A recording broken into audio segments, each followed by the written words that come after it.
Hello and welcome back to the Liverpool Groove. It has been a little while since we've done an episode here, so thought we'd come back and have a chat about what's been going on in the world of Liverpool. And there is only one place we can start because we haven't done our we haven't said our bit about it all yet. So we've got to start with obviously Diogo Jota and Andre Silva. Absolutely broke me to the core when I seen it announced that day. Like I got a voice note from somebody, and like I didn't listen to it for a while, just because I was working. And then when I eventually, and then I think it was my uncle actually had sent me a message, like letting me know, and then I'd listened to the voice note, and like that person was saying about it as well, and then I just like it was just it was a horrible feeling. Like I think a lot of people have said that it's like a member of the family passed away. Just absolutely heartbreaking. And then you hear more and more sort of details about it and everything like that, and just the way his life was going at the time. Obviously, got married a few weeks before, just won the Nations League with Portugal. Obviously, lifted the Premier League with us. Less than 2 months prior, and everything like that. And it's just incredibly heartbreaking. And then obviously, his brother, Andre Silva, passing away in the same accident as well, just like destroying a family in one fell swoop. It was just, yeah, it was just heartbreaking.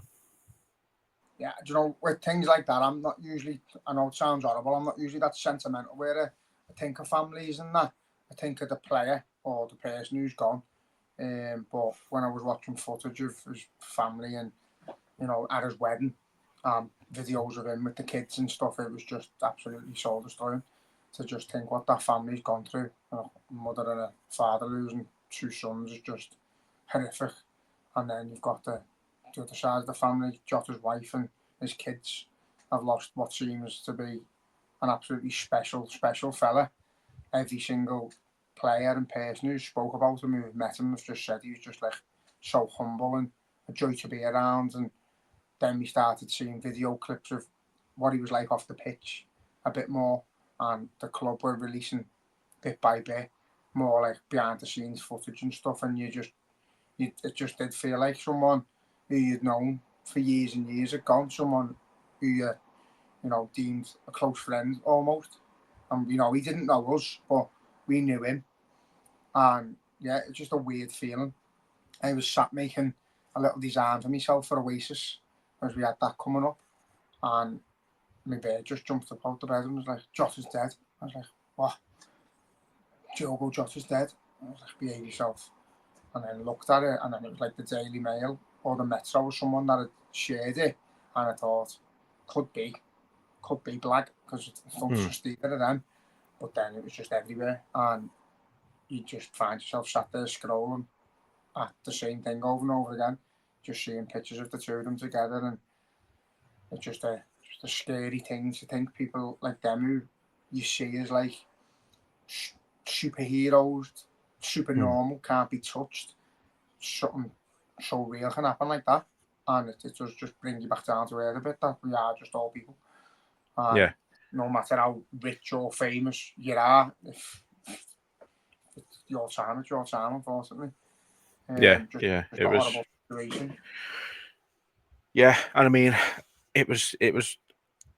I think I read it was like normal in Portugal, but like the speed, everything was getting organised and things like that just seemed like odd for, as I say, for us, because it's not the norm over here. Um, and it just it annoyed me. The press annoyed me with it all. Like, they were taking videos of his wife after she'd just come out from identifying his body and stuff like that, and it was just that made you feel just as sick as when the news broke of it all and everything. It was just, yeah, it was a difficult time for us as a fan base, I think. And again, you say it there, it's weird to have these sort of feelings about somebody you didn't know 99.9% of us existed. Um, but I think, go back. I was just like rewatching it for some reason. The episode we done when Klopp was leaving. I know obviously it's nowhere near the same, but you said something on there, and it was, you know, it sounds dramatic that you're talking this way about somebody who didn't know you'd exist, but you do. You feel like you see them every day. You see something about them every day. They're a part of your life, whether they know it or not. And it does feel like you've lost a mate. It is though, isn't it? Because the amount of times he's made us laugh and smile and that.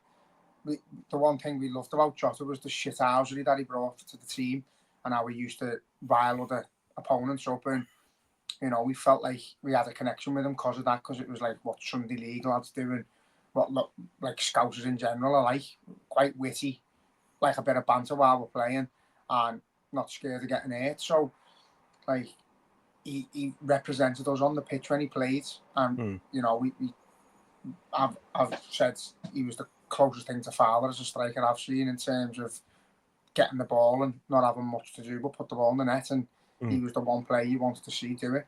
But yeah, he represented us as a fan base because of how humble he was, and he divided that split where you think that they're like superior to us because they're on all this money, and then you're seeing him just pottering around in his like fucking cheap trackies and normal clothes like we do, and he just made you feel like he was one of us. He was humble to the core, and to the point where he classed himself as a gamer before a footballer. I think that was on his Instagram. I just think little things like that. He's, he was so grateful to have the opportunity we all dream of, and he gave everything while he was wearing the Liverpool shirt, but he never took himself too seriously, which again I think he's a credit to himself and his family that we all feel this way about him. Yeah, I think somebody put it on Twitter, I think it was, and I think it sums him up perfectly. He was the scousest foreigner you'll ever come across in your life.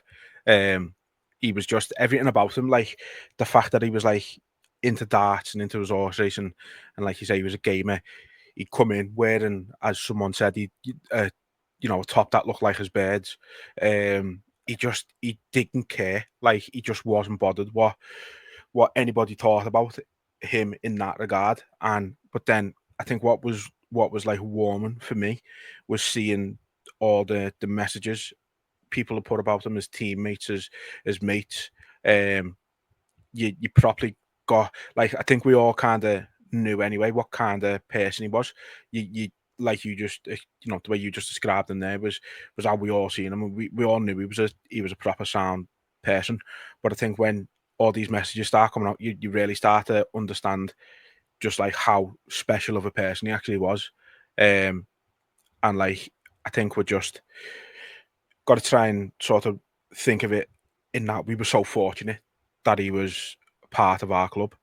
And I want to say as well, like, credit to Wolves and their fans as well, because they've done just as much as we have to make sure he's remembered and commemorate his life. I know he was absolutely adored there, and it probably fucking killed them when we bought them off him. So yeah, but I think just being able to understand the type of person he was was warming out of the whole situation.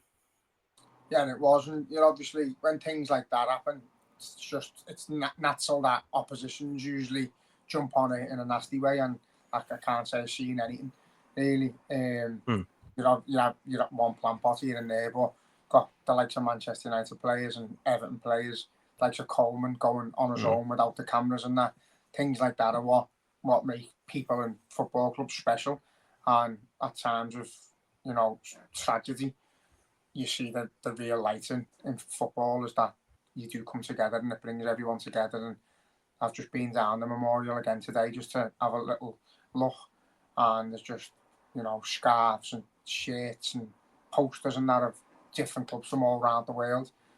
And it just goes to show it. I think regardless who the footballer is, I think at a time like this, seeing a young lad pass away, I think everyone comes together. But we've seen, from players and people who've worked with him before that he was a special lad. Reading the stuff from like Arnie Slot saying it didn't matter who he was in the room with, whether it was me or staff or a player, he was just the same. He didn't change his ways around anyone. He just stayed the same Diogo. And as Ma putting like, if he had his football and his FIFA, he was happy. And that's when you look at it and think, fucking hell, he is just one of us, isn't he? Just a lad who goes to work, fortunate enough that his job is, he's fucking absolutely unbelievable at football. And then probably does what I fucking do, runs his beard to back and goes on FIFA for an hour. And just so happened he was so good at that as well. Just happened to be one of the best players in the world on the game, like. But no, I think he seemed to have lived a simple life, footy, FIFA, and his family, and he's was a special lad.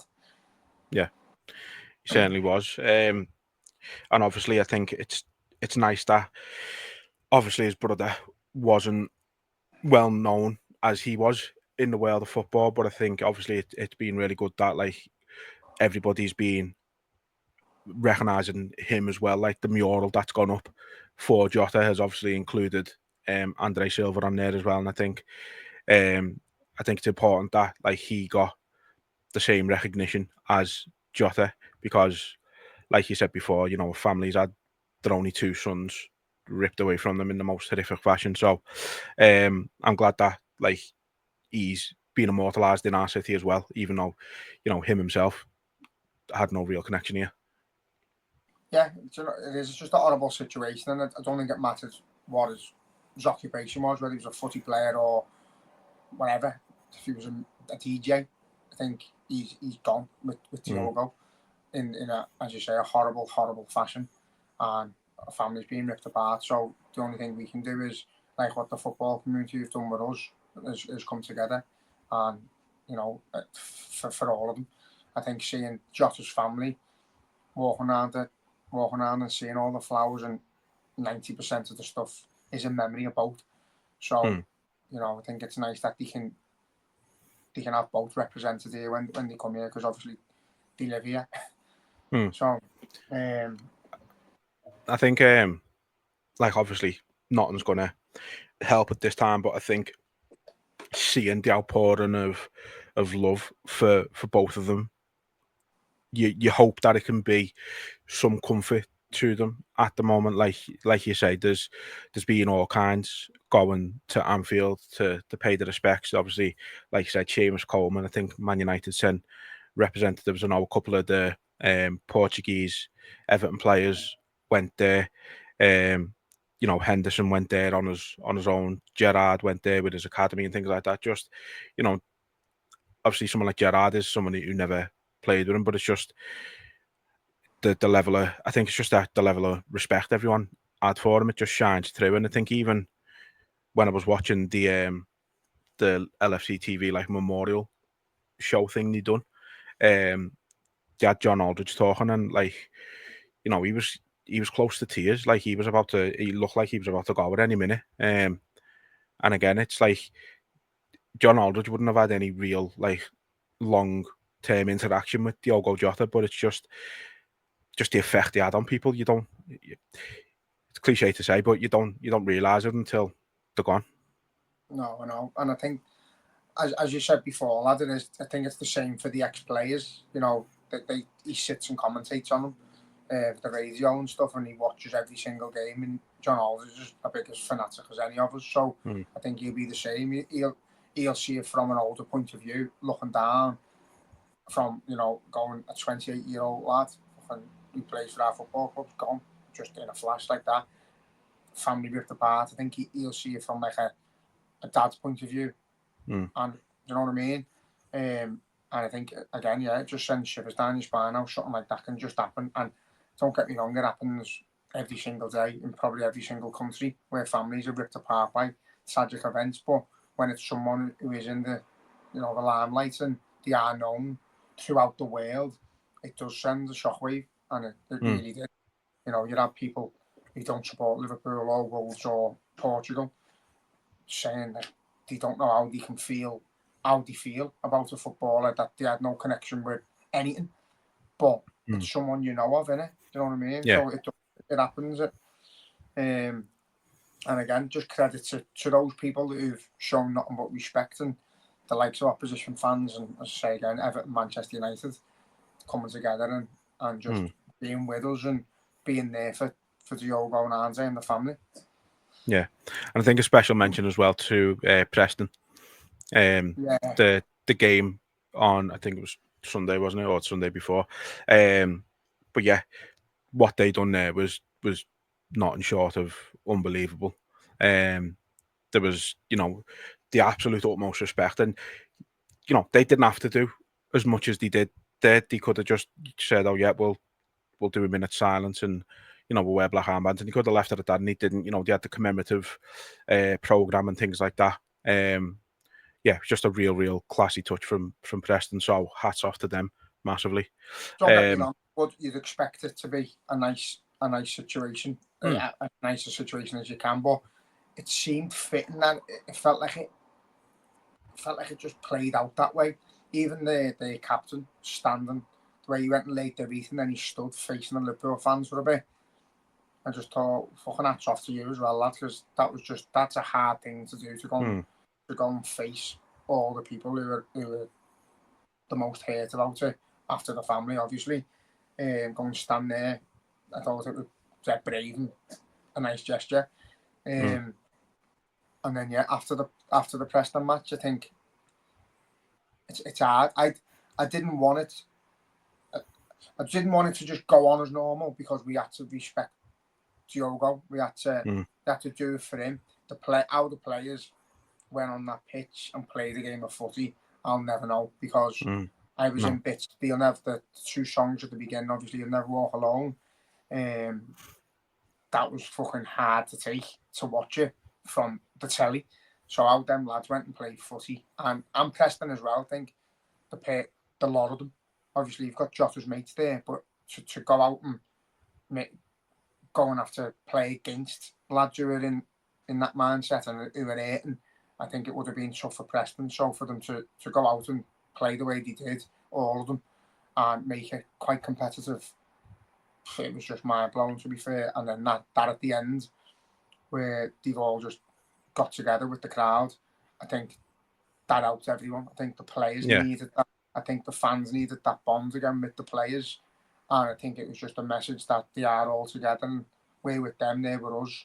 And we will remember Diogo as best we can, and hopefully it's with, succeeding on the pitch in his memory. Hopefully we can go on and we can win things. But if that wasn't to be the case this year, if the players took a year to adapt to the loss of the mate, and some of them will see him as family, then that happens. That's football. Football relevant. We want to see us compete.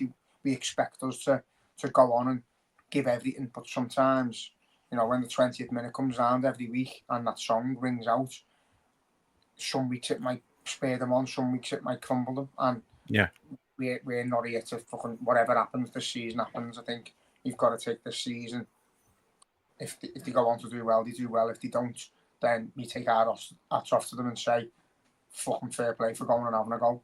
And hopefully in the future we can move on and we can grow from what's happened, and we can try and, let the tragedy spur us on to try and win stuff. But if that's not the case in the year and right now, then so be it. It happens. It's nothing we can do about it. No, 100%. Couldn't agree more. Obviously, we are going to talk about other things as well, but I'd like to end the sort of Jota portion of this by celebrating him a little bit, and just wanted to sort of get a couple of your favourite memories of Jota's time at the club, or just in general. Doesn't even necessarily have to be arrows. Obviously, I imagine they probably are, but just a couple of favourite memories. Do you know what? Just seeing video clips of him as a person, and as I say, I'm not usually sentimental on that stuff, but seeing all the stuff where he's messing around with Kanate and that, you can just a little cheeky smile, and I think what it meant to him to score goals, and where he grabbed his chest and he done the similar things, as little celebrations that meant, most people do celebrations that mean stuff to other people. He just went and sat and played his PlayStation. You know what I mean? So yeah, I think one of my favourite things that's come out of this is what Henderson said about him and Jota teaming up to try and get Milner fined.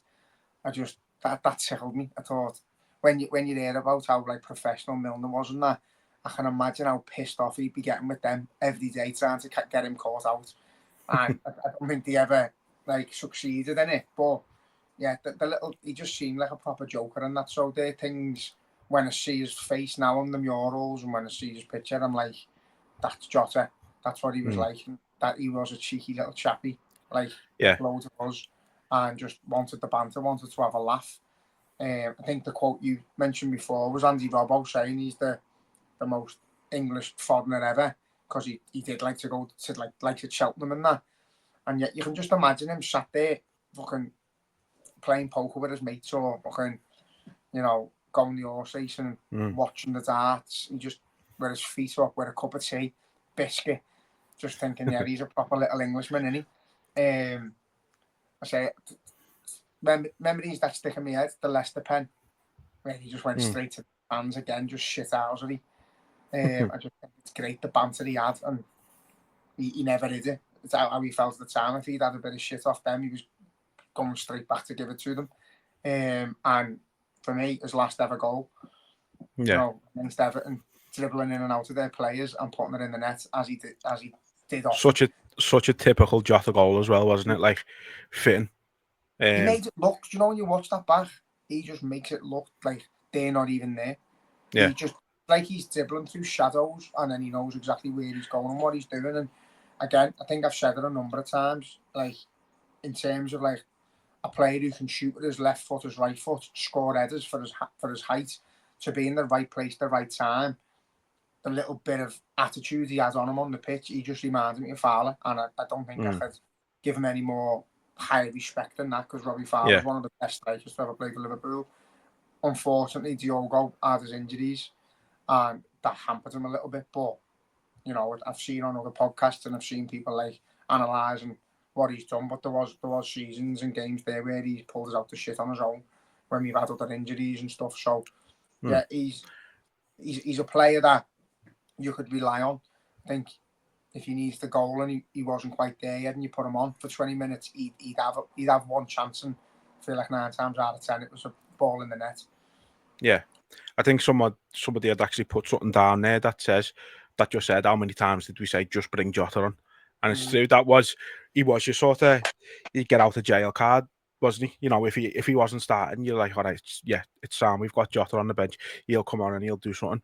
And I think the game that sort of sums that up the best was the Tottenham game. You know, we threw away a 3-goal lead. Richarlison finally scores his first goal for them, takes his top off, think he's the dog's bollocks. 10 seconds later, the ball's in the back of the other net, Jota, and he's the calmest person in the entire stadium. Like, just sits down and, you know, Jurgen Klopp's pulling his hamstring, celebrating and shouting at the linesman. The crowd's nearly falling over onto the pitch, and Jota just tries to slow it down and sit down to play his little imaginary controller, and it was just so typically him. And I think you talk about he could do a bit of everything, and he could. And I think you're even looking at like some of the hold up play and like the assists he got. And I think one thing that sticks out for me was his assist against Brentford for Nunes, because like he had no right to do it. Like the ball's just been lofted right up, and he's at the defender, and like he doesn't even jump to beat him to the header. It just sort of, it's almost like it just hits him, but it's so perfectly controlled by him, and it just falls into Darwin's pattern, and obviously Darwin chips the keeper. But it was just like, even that was so just typically him. He could make magic happen at times, and you talk about that last goal against Everton and the way he glides in and out, and it's the only way I can really describe it is he looks like he's ice skating, and everyone looks like that they can't ice skate, basically. Everyone else is falling over themselves and losing their feet, and he's just gliding gracefully through. I think that's the word you describe him, isn't it? It's like elegant, because he had like feet like a fucking ballet dancer. He could tiptoe through you, send you one way with a shoulder, send you another way with the movements of a leg, and he would have you like fucking tied up in knots. And yeah, do you know what? Fucking what a player. Do you know what I mean? And I'll be honest with you, I do think he was moving on. I've read that he was lined up to go to Porto, and I don't want this to come out the wrong way, but I'm glad he's eternal at Liverpool. I'm glad, like, if this was going to happen, I'm glad it happened while he was at Liverpool. because I think being immortalised by us, I think he would have been anyway. But I think like his family's here. He's got the connection with the city, with our people, and I think that might be a little bit of comfort to his family. And I'm just glad he was ours. Yeah, I know what I mean. And do you know what I mean? I don't want it to come Yeah, off as I say, like, no, it's a difficult one to talk about, especially like I think it's probably even a bit harder for us because we haven't spoke about it right in the aftermath of it.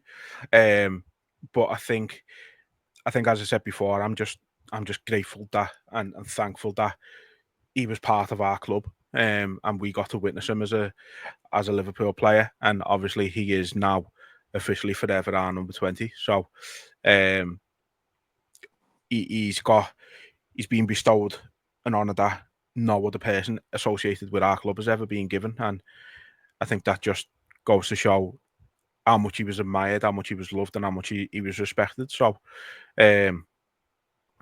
yeah, it's like you said before, it's going to be tough for the players this season. There's going to be games where they just can't quite get going, and you've just got to get behind them more than ever and understand that they are going to have difficult times this season, and it's natural. We've all lost people in our lives, and we all know how difficult it is to resume normal life after that. So you've got to, just because the football players doesn't, you've still got to offer them the same grace, the same courtesy. So yeah, it's going to be a strange season just because he's not here, but it's one that could potentially end up going down as arguably the most special one we've ever seen, and purely just because of what it now means. So yeah, like I say, he's forever our number 20. He is immortalised at Liverpool Football Club, and yeah, it like I say, it's going to be difficult. The club, obviously, as we know, the club have to move on and they have to get on with regular everyday business. As difficult as it was going to be for them, it is just something that has to happen. So we're gonna now move on to sort of the other bits to talk about, because as I mentioned at the start, it has been a little while since we've done an episode, and quite a bit has happened since then. So as you can see going across the ticker on the bottom, since we last done an episode, Liverpool have officially signed Florian Wirtz and Milos Kerkez, because that's how long it's been since we were here. We've also signed, I think we've signed fucking 2 goalkeepers in that time as well. Milo, what's his name, Pexy or something like that. I don't know, Joe Pesci, and fucking Freddie Woodman.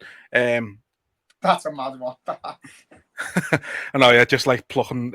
You know what? We needed another third choice keeper, didn't we? Obviously Kelleher going, loaning Yaros out. Made sense. He's played at a good level. He's been a championship level goalkeeper for most of his career. He's played in the Premier League, so it's most clubs go out and get a 37-year-old third choice keeper. We haven't. We've got one who's 28 and could potentially be there for a long time if he's happy to be a third choice keeper. But obviously the big two is Florian Wirtz and Milos Kerkez, and I think Kerkez in particular was the worst kept secret in football. Florian Wirtz was just, I don't know, I started getting like Nabil Fekir worries in my head that, like, okay, we've got this far now, it's going to fuck up somewhere. Something's going to go wrong and it's not going to happen. And then it did. And he's over the line and he's here and he's number 50 fucking 8 or something at the minute. But like, it's a statement signing for us, isn't it? Like, I think we might have said it last time, but like, this isn't the type of signing we normally do. We've been talking about it for years under Klopp. We don't go out and sign ready-made world-class players. We buy players with bags of potential to make them world-class. And I think Florian Wirtz is in that category where he's a ready-made world-class player, but I still don't think he's the finished article. Like, I still think he can get better. Like, he's 21, I think he is. Like, if he can get better, you've got a fucking all-time great on your hands. And he's chose us. He's specifically chose us. He's rejected Man City, which, seems unfathomable at times. Like, nobody rejects them because they can put the best package over. He's rejected Bayern Munich as a as a German footballer, which again is unheard of for the most part. And he's had one chat with Arne Slot, and he's fucking went, yeah, this is all I want. Yeah, do you know what, lad? Like, as you say there, because it dragged on, and it was probably one of the worst kept secrets ever. But then you start hearing, it does look like he might staying in Germany, and then Man City apparently pulled themselves out of it because of the money, they couldn't see it. Load of bollocks, not having it. Like the others, he knew Liverpool were interested, and after the chat with the manager and how important he was made to feel, he wanted to come to Liverpool. And yeah, it didn't feel real. It still doesn't feel real watching him in Liverpool stuff, Liverpool gear, kicking a ball for Liverpool, because he is a superstar. He is absolutely incredible, and the excitement of seeing him play footy for us, I think it's like Torres. I think probably he's the last one we signed where we were all like, fucking hell, he was incredible last season for them. He is different gravy, and then you see him do that one touch against Chelsea and put the ball in the back of the net, and we were just all in love straight away. And I think it's going to be similar with him. The arrogance of him playing against Stoke the other day, just touching the ball around, and he makes the ball and other people run, even on his own team. He was making Curtis Jones move, like with his body. It was mad. I just think, obviously, he's got to be able to adapt to the speed of the Premier League and that, but I think the Premier League might have to adapt to him, because he is fucking generationally brilliant. So glad we've got him. I think I was talking the other day about the likes of your Darwin Núñez and your Chiesa and that, like, if they're going to stay or not. Fucking hell, if they're playing with him, like, I think he could get any half-decent striker, 15, 20 goals. Yeah. I think he can. I think when you're looking at Salah on one side, and I don't know whether Vert is going to be through the middle or on the left. I think that in itself, being able to rotate him with, say, for instance, Gakpo can go in the middle and Vert on the left, and then Salah in the middle and fucking Diaz on the left. I think it's just an absolute conundrum for any defences.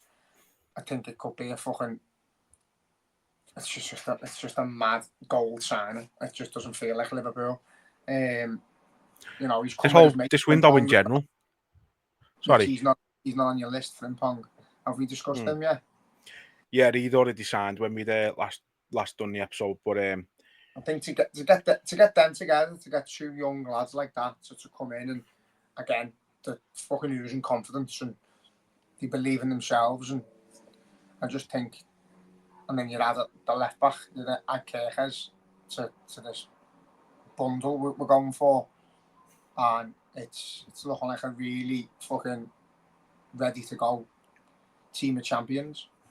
And that's not usually what we've seen in the past. We usually stand still.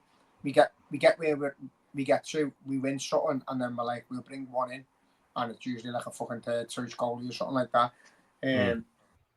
I think this time we've seen.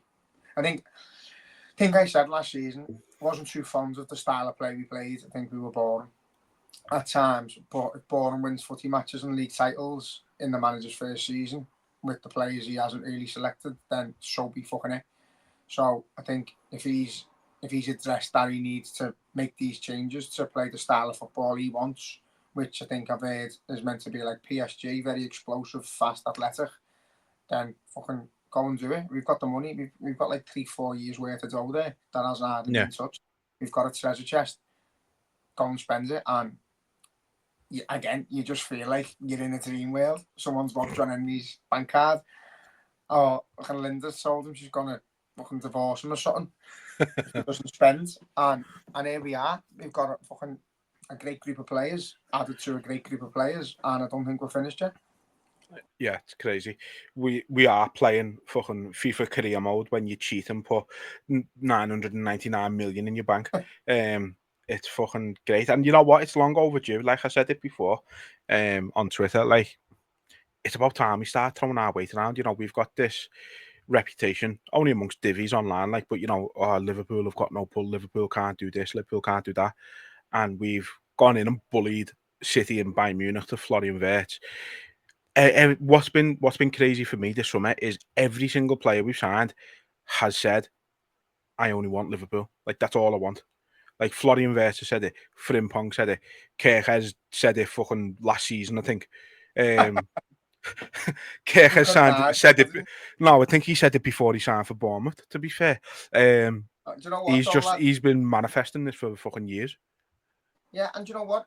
It's boss to see. And as you say there, I don't want to be like, oh, we can just go and bully teams and take the players off them, because I know it comes across wrong. But like, when footy players are seeing what Liverpool's about, like, and they've seen how everyone's come together over Jota, and I'm not saying other football clubs wouldn't, but I don't think it's the same as how we come together with everyone.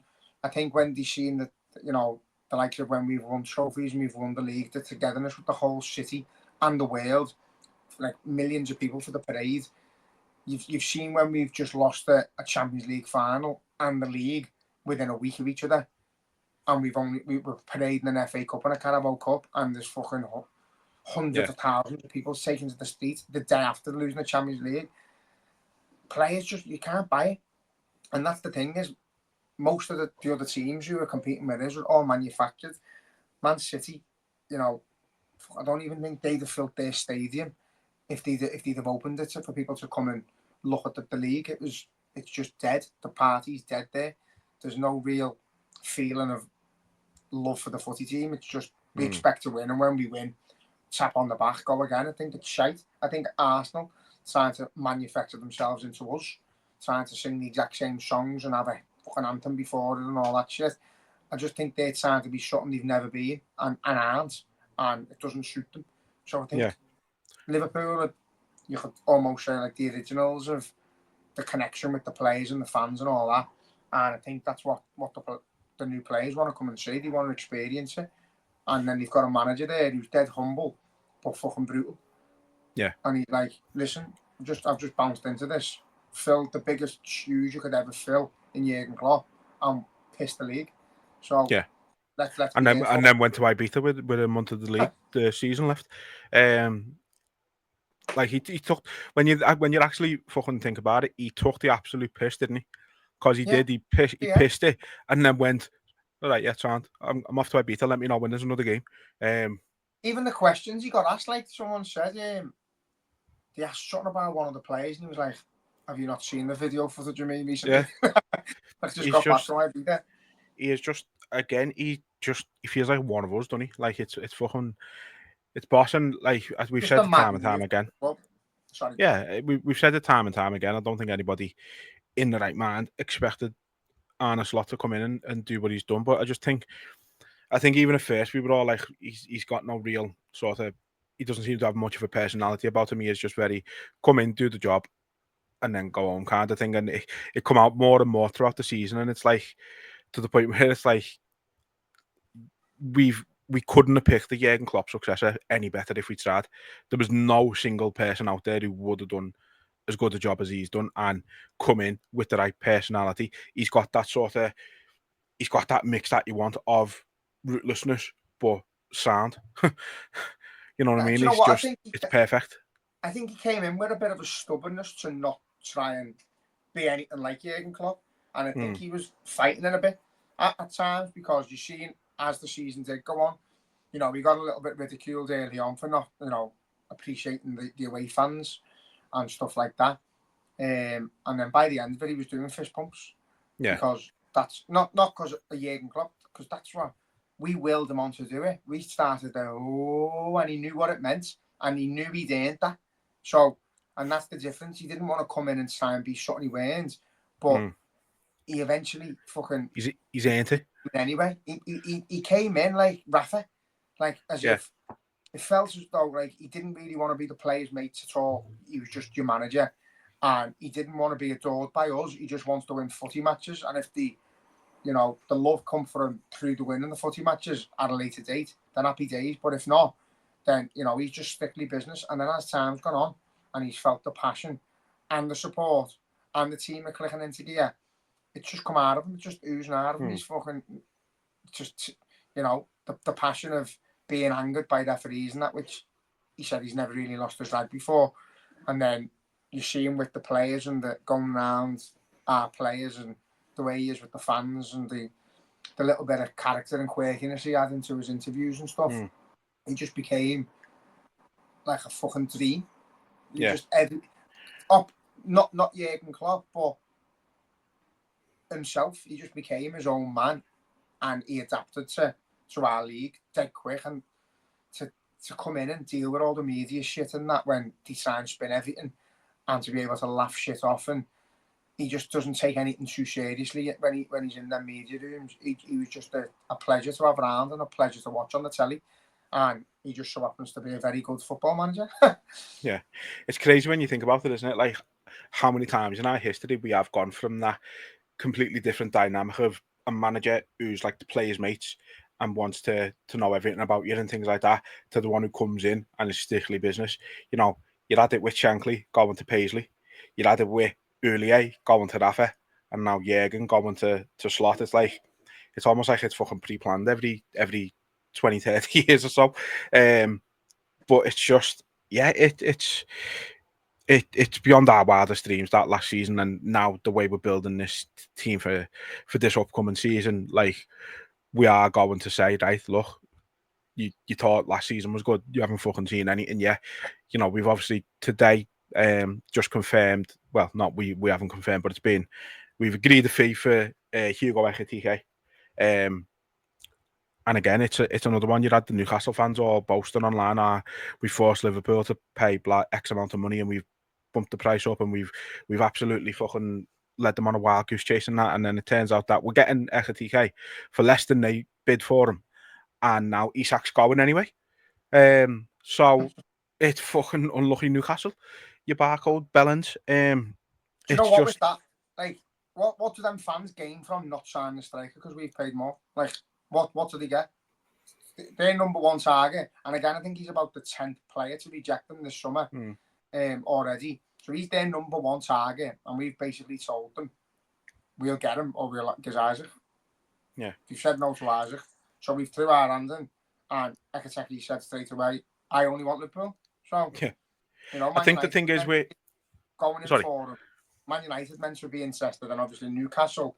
And as soon as our name gets through in, it's fucking make that happen. I don't care. And I think that's the thing is, as long as we're paying the fee, I think the players would be quite happy to lose a few quid a week and represent Liverpool, and that's where we're at now. And we are able to go into Newcastle and say, listen, yeah, you might have won the Carabao Cup, but it hasn't really changed how other players view you. You know, you're not a big club yet. You might play in the Champions League, but you know you haven't got a fucking chance of winning it. So what's the point in going to a team where you take part when you could go to a team and take over? So that's the difference with us. We've got that weight to throw around, and for once we're going into business meetings as the main man. We're not going in begging. It doesn't seem like we're going in going, oh, can we have him for this much? We're just going in, fuck it, get it done. Get it over the line in a couple of days instead of this fucking round and losing out. Go and get him. Make the player feel wanted. Make the club be interested in dealing with us. Because we've done it in the past where it's just been embarrassing. They've gone, no. Just fucking go in, get it sorted. Happy days. I think what it is with Newcastle is everybody knows they've got money. But then at the same time, agents will know that they can't spend big. So if they put a bid in for FTK themselves, they bid 70 million, but they didn't want to put any add-ons on. But at the same time, is his agent then going to be speaking to Newcastle and going, right, okay, well, I know you can only offer them X amount of money. I know you can only go up to 150 grand a week. He's worth more than that. What are you going to do about it? Well, we can't do anything. All right, see you later. Because all Newcastle have got is money. They've got nothing else. They're not, like you said, they're a big team in the sense they've got a great looking stadium, they've got a great fan base, but it's because they're a one club city. They've got positives. Don't get me wrong, they really have, and you know I think they've had the sort of decade or so in the wilderness, if you like. But I think before that, obviously Bobby Robson, they had some good times there, but again, never really troubled anybody, and it's kind of the same now. So realistically, all they've got to offer is money, and as soon as they can't offer that money, as soon as an actual big team comes in, it's going to be, well, I'm going to go to Liverpool, or I'm going to go to you know, if it was City, I'm going to go. You're going to City over them. People, stupidly, in my opinion, will still choose United over them. It's just the way it goes. One Carabao Cup, like you said, isn't going to change that, because in the grand scheme of things, you might as well have just won the fucking Florida Cup. Exactly. It's a fairly irrelevant trophy in world football. It's great for them, fair play. The first trophy in 70 years, absolutely deserved it on the day. No qualms about it whatsoever. But I say, in the grand scheme of things, it's not really it's not a big trophy.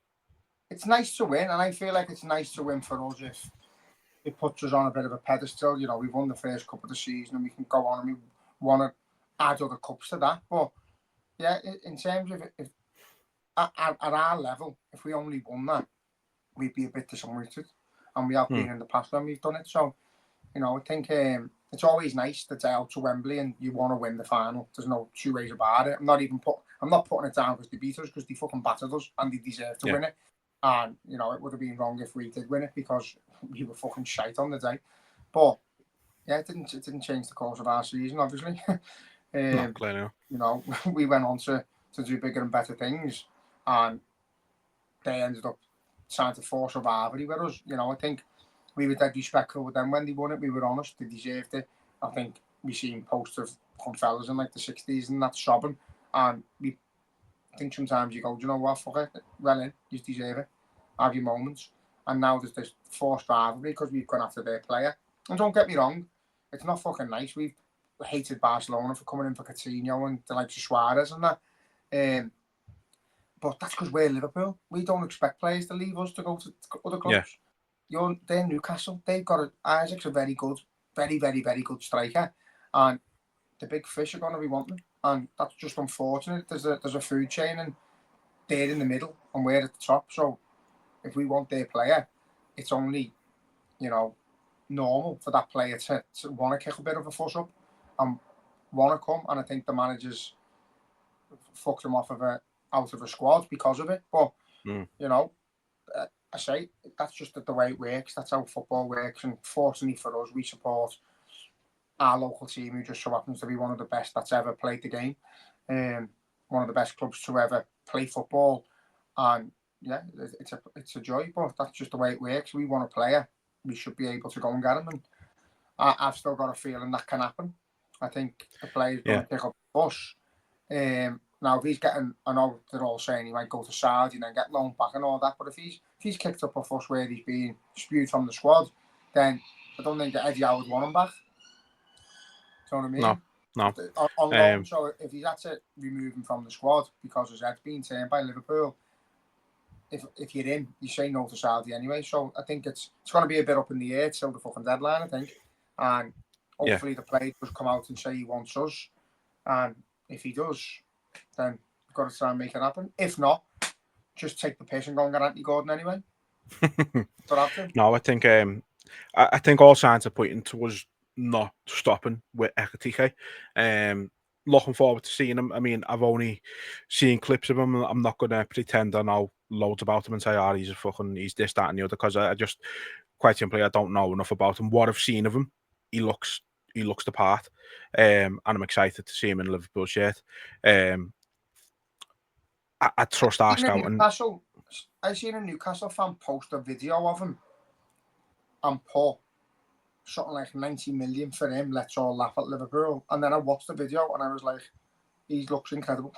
Why have you posted this video of him? Yeah. I was waiting for it to be like all misses and that. And it's got him bringing the ball out the air and megging a defender and putting it into the side of the net. And I'm like, he looks absolutely, at first glance, Thierry Henry. And I'm like, what the fuck is this beast? But if you posted the wrong video. I'm the exact same as you, lad. I haven't seen enough of him. I've seen snippets. You know, I've seen snippets of him, and I've seen the odd thing you see weekly where they go out, look at this for a goal, and I've seen bits like that. It looks a very good player, and again, I think with Klopp going, and I think the analysis team and everything's on digits and numbers and figures and shit. You just feel like it's just destined to work. He's gonna we've got to play a system where we've got strikers running in behind, because we've got players like Szoboszlai and McAllister and Virtue who can play the ball in. Even that little game against Stoke the other day where you can see how we're playing, and Nunes was thriving and Chiesa's getting goals, and you're just thinking, you know, if that is to be our depth this season, we're in for a bit of a treat, because with the players you've got coming in, I think any of your 4 or 5 forwards can get anywhere between 15 and 20 goals. Yeah, 100%. You reel off them names there, and like me, like you know me, I've been playing Footy Manager for fucking too many years now, in fairness.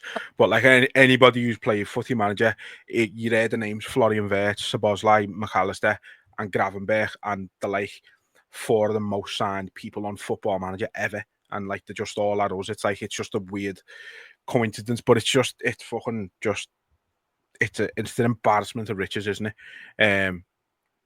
And you know, as great as the midfield options we had before all of this were for us and what they won for us, we can never forget that.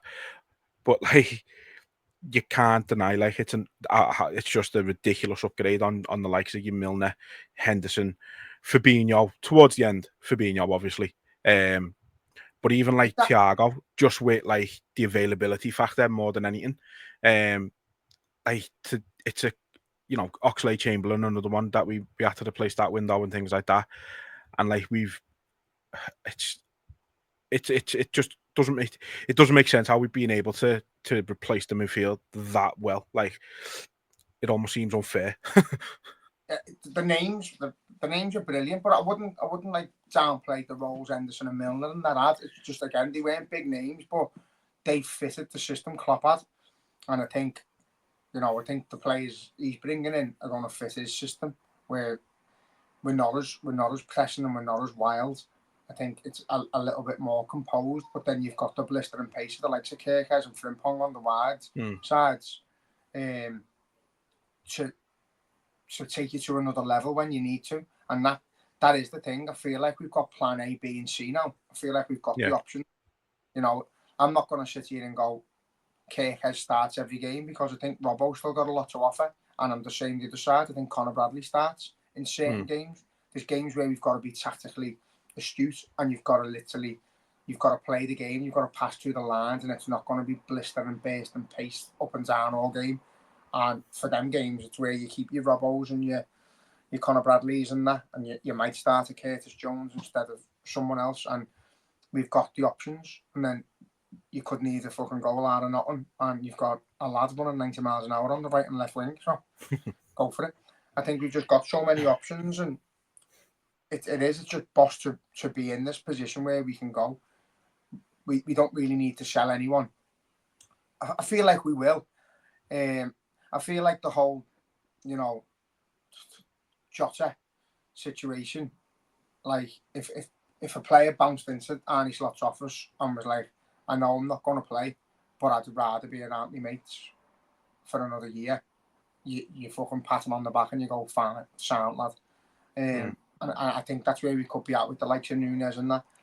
I think they might need a bit of time, and I think some players might, to get over it and, to comfort themselves, might think, like, I need a change, and some might think I need to be close to where he was and stuff like that. So we'll have to just see how that plays out. I think any single player who stays will have my backing, and any player who goes, as long as we're getting a decent figure for them and that, it's the same. They'll go with nothing but respect. The only one I've got a little bit of an issue with at the moment is Konate. I think if he's not going to sign that contract, you just get rid. But it's easier said than done, because he can't be forced to leave, can he? So if he wants to, people are saying he starts if he stays, and I'm like, from a mindset point of view, we can't allow that to happen. We can't allow Konate to drag his contract out like Trent and play him every week. And to be quite frank, I think if I'd seen Gomez with Van Dijk and we signed him the centre half, I don't think I'd be that asked if Konate was gone. I don't think he's said before. I think he's hit and miss. So see how that plays out. The Diaz situation. I think if Diaz goes, we need to go out and get another left winger, someone who's a bit more direct. I say Anthony Gordon. I'd go for him. But yeah, there's a few roller coaster rides to go, and just got to see how it pans out at the end. Yeah, well, I mean, there's a lot of the transfer window still left. I think I've seen earlier it's like 42 days or something like that. So more than enough time. And as I said before, I don't think we're showing any signs of stopping once we've got Ekitike over the line. I think obviously you talk about centre halves, Mark Gay is the name that's been spoke about, although it seems to have gone a bit quiet, obviously with the Jota situation and things like that. I'm sure that'll pick up again pretty soon. There's talks of Isak still, obviously, as we were speaking about. There's talks of Rodrigo from Madrid, which I'm not too keen on myself, but if they feel like he's the right player, then so be it. It's just an exciting time, isn't it? And obviously coming off the back of the season that we had, it's like you said before, the last time we won the league, we went out and got Adrian. So it's a far cry from that. Like, we've still brought in that third choice keeper, but it's like it's not all we've done this time. So it's a nice change of pace for us. I think it's you hard. mentioned. Sorry, go on. No, go on. No, I think it's hard. The hard bit for me is seeing the young lads coming through, and then obviously the quality we've already got. So I'd personally be gutted if we seen Harvey Elliott go, because I think he's got so much more to offer, and I think he's got fucking ceilings to go. I think he had a good season last season. He bails out the shit a few times, but is he too good to sit on our bench for 75% of the season? Probably. Yeah. What is he, 22, 23? So you let him go. If that. You let him go and you do what we've done with Quansah, which I think, again, we're really working for him at us, but we can see where his ceiling's at. We can see he's got the potential to be a fucking a super centre half. So yeah, you've got your buyback clause in there, and I think that's what we'd have to do with Elliott. But I'd love him to get a chance. Then you see the likes of Ben Doak. You've got your Tyler Mortons, who's been brilliant with England again, and you're just like, we've got all this talent, but are they getting to a point where they're a bit too old to just be fringe players and sat on our bench or getting a chance in cups and that? So I think it's going to be hard in that sense, because I think we're going to lose most of them, and I think it's going to be difficult to deal with, because we've watched them all come through and go, they are going to make it. I think Tyler Morton's exceptional. Yeah, I do. And I think these are players you've got to keep, but you can't just keep fucking loaning lads out. You've got to make a decision. Yeah. No, well, I seen today you talk about like some of the younger ones, and I seen before like James McConnell is about to sign a new deal and then get loaned out, which I think is probably perfect timing for him. It's been widely reported that Arne Slot is an absolutely fucking huge fan of him, and I think I've always liked the look of him when he's come on. I think when he played under Klopp, he still had that really small stature about him, but you could see like he had the technical ability. You could see there was a player in there, and now that he's had a growth spurt, I think he's about 6'1", 6'2". Now he looks intimidating in the middle. He just needs a season of proper football, and as much as he can stay and play the odd game here and there at us, it makes more sense for him to go and have a season in the Championship, or even if he went to like a Burnley or something and had a season in the Premier League, it'd do absolute wonders for him, and then he can come in the following season and be a proper part of the squad. And I think that's what we've got to decide with a lot of them, what position they're at. Are they in a position like Elliott, who has already been a key component to the squad, and he, even though he's still at that age, he is one where if this is the end for him at Liverpool, it needs to be a permanent end. There's no point loaning him out if he's not going to be a part of it. He needs to go. Put a buyback clause in, like we have for Quansah, as you say, because I think not having first dibs on him when he does become the absolute fucking worldie we know he can be will be a mistake on our part. And yet there's a few, isn't he? Like you say, Tyler Morton. You've even got the likes of your sort of Calvin Ramsey's and like Owen Beck. I've seen before like Rangers are apparently willing to pay 10 mil for him, but then I've seen people say he's going on loan to Derby and stuff like that. We've got loads of them, and what we're good at doing is getting stupid prices for players. We've always been, when Michael Edwards has been here, we've always been good at it. You look at Ryan Brewster, 20 million for him. He scored 4 league goals for Sheffield United in 5 seasons. So where's that medal when he goes to Barbers? I would as well, to be fair, because like he's got nothing else to show, and now he hasn't got a club. He's been released now. It's sad, You isn't know, it, really, because he was a very good player, and I think it's hard as well. I think big clubs have obviously better systems and better coaches and better setups and all that. And I think once they get released and they haven't got that guidance of how to get to the next level. You know, I think they get taught to be that level. Like Liverpool, you've got to be the highest, haven't you? The highest level you can be. So I think once they do drop down to them shitter teams, the goals become shitter. And yeah. I think the aspirations of going, oh well, I'll do well here for a year and then I'll move on to a bigger. I think it seems to just die with loads of them. I think once they start at a big club and go down a level, I think they stay down a level. But yeah, do you know what? We've got so many really good players, but it's like having your fucking favourite pair of boxes, isn't it?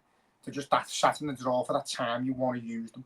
You know you're not quite done with them, but you know you've got better boxes, so you get them out every now and again. But you can't just keep them forever. So got to let the kids, you know, if they aren't going to play, if they're not going to be part of the key plans, then put them in the sock drawer and let them be gone. Yeah, no, yeah, it's difficult, isn't it? But I think Arne Slot is the right person to make these decisions, because I think, again, as we've said, I think Klopp, to his detriment, was too sentimental with players and even the youngsters he was bringing through, and it's like sometimes he was keeping them, and it's like you're not really sure why with some of them. Like, Yeah. there was some of them there that you knew were never going to be good enough to make it at Liverpool, and they were getting kept for a bit longer than probably they should have been. Whereas, Slot, again, we've spoke about it. He doesn't have that same sentimentality. He's just, you're not part of my plans. Gonna look to try and move you on. Pretty much, he's the type of fella who will just pull you aside and go, look, this is what's happening. Go and train. See you later. And I feel like that's what happened with Elliot, because at the end of the season he was fucking sobbing his heart out with his family and that on the pitch, and I think he knew it was goodbye. And I think that's premature from Arne Slot, to be honest. But again, is it a decision of, listen, I've had the conversation, I'm happy for you to be in the squad, but him and him are before you. Sorry. Yeah. And he needs to go and play footy. I think we've got so many good young players, and yeah, if we can loan a few out or get some dough for a few of them. And then you've got that Trey Ione, he signed a long-term deal, hasn't he? Yeah, and obviously you got Rio. I'm not going to try and pronounce his second name. I know. He's a fucking. I was thinking about him before. I think he's going to be in the fold this season on the left. 100%. He's a menace. Fucking ridiculous. And again, I think as the saying goes, if you're fucking good enough, you're old enough. So throw them in there and give them a go. And it doesn't have to be in like a desperate situation where you're losing. You could be 2-3-0 up against shite like Everton, and you throw them on. You know what I mean? To take the piss. And I think that's what we need to be doing a little bit more of, is giving the kids a chance when we are pissing it. But it's hard with the fucking squad numbers and that, isn't it? It is. It is. Just have your squad, and your fucking squad's there on the bench. You can utilise it, use it. Yeah. You talk about goodbyes, and obviously, like, again, going across the ticker there, we're in Hong Kong now. But one man who hasn't. Yeah, they're in there. I'm still an not bad. Now, yeah, one man who hasn't obviously travelled with the squad to Hong Kong for apparently fitness-related reasons, which I don't believe, but we'll wait and see. Chiesa. I'll be devastated if this is the end for him, like, because I feel like we never got to see what he's truly capable of. I think every time he did come on, he made an impact and looked good, but I think he played about 7 games for us all season. Like, it'd be a shame. I think if he does leave, we need to continue his song regardless, because it's too good. We can't be letting that disappear. But yeah, it does look like it's the end, although it doesn't seem like anybody really wants it to be. No, it is hard, because I think James Pearce has said, like, it is an injury, it's nothing else. He played the other day and scored. So, but there is loads of links to him. But going back to Italy, I think he'd be more comfortable back in Italy. He'd get more game time in Italy. I think it's the same situation where he's come in and He obviously does struggle with injuries and fitness as well, to be fair, because he's just never in and around the squad. When we think he is, he's not there. So I don't think he brought him in to just fuck him about. I think he brought him in hope that he could get some games under his belt, and he hasn't been fit enough. So in that sense, as good as the song is, you need players who are available, and he doesn't seem to be available in the same sense as Thiago wasn't. He's just never fit. So it does seem to be like little niggles and nothing more really, but they keep them out, and then he gets over one and he gets another one. So I did read somewhere that they were protecting him last season to utilise him this season, and you know they didn't want to rush him into games, and we were already doing quite well, so it wasn't like don't burn him out now. Let's see what he's about next year. But again, type plays like that where you pay next to nothing for them, they have a go, and I can't knock him. He's come in, he's worked hard. He looks like he's got something about him. He can make something out of nothing, but just not often enough. So if he's not going to be available, then try and get our dough back, unfortunately, and find a new song for Vert or Ekitike. No, keep Kier's song just for him. Don't care if he's here or not, sing it forever. Look, we're going to wrap up here with a couple of questions, just because I am conscious that your iPad is probably nearly dead now. 4%. 4%. So let's try and get a question in quick. Kev, I know you sent me a few. I'm not going to be able to get through them all with Jay's iPad on 4%. So I'm going to pick what would be the best one here. And let's see. Okay, we'll go with this one. Would you be happy with this summer's business if FSG then said no more purchases for 2 seasons, loans may be a possibility still? No, because again, I think going back to the Shankly, Paisley, Daglish days, you want to go and win things, and when you win things, you've got to freshen the squad up. Even if it's one player or 2 players, you've always got to, you know, make that move to better what you're doing. I think if this was our summer business complete, next year we 100% need a centre half, because Van Dijk's going to be like in his mid-30s, I think. So you definitely need a centre half. You're always looking to freshen up. Salah's going to be another year older, so next year might be it, because you want to bring players in when your good players are still good.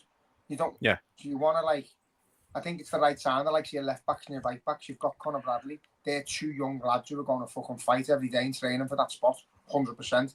Robbo's not going to give up without a fight. So they're going to be learning from each other. The respect Kirk has just got for Robbo, saying he thinks he's the best left back to ever play in the league, and to work alongside him as a dream, stuff like that. I think that's what you need, and that's what we'll need next season for Salah and Van Dijk. So, no, I think we have to keep improving no matter how good we are. You keep having to freshen the squad up, keep players on their toes. And don't get me wrong, if we go out and get a fucking winger and a centre half this window, then I don't see where you can really go on to improve it.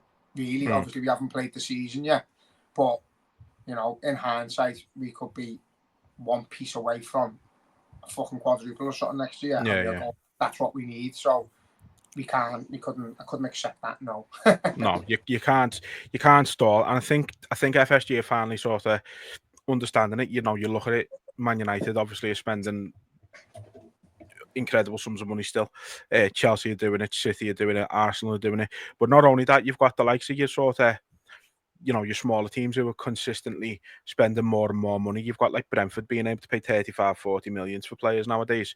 You know, you've got 50 million players going to your likes of your West Hams, and even Everton a few years ago when they got Gylfi Sigurdsson, he was 50 million. You know what I mean? It's like times have changed in that sense. It's not like 50 million in today's market, which is it's fucking batshit crazy to say, but it's not a big amount anymore realistically. And so I think maybe they're finally understanding it, and I think this is just going to be like a sign of things to come. I don't think we'll go as heavy as we are doing this summer. I don't think it's going to be a regular occurrence, but I don't see us going and getting a fucking 64-year-old fucking keeper in to be third choice as our only signing of the summer. I do think it's going to be a case of 1 or 2 top players every single summer from now on. Whether we do anything in January is could or may or may not be inconsequential. That remains to be seen. It depends what the squad's looking like at that time. But I think in terms of summer windows, I think this is a bigger version of what's going to be the norm.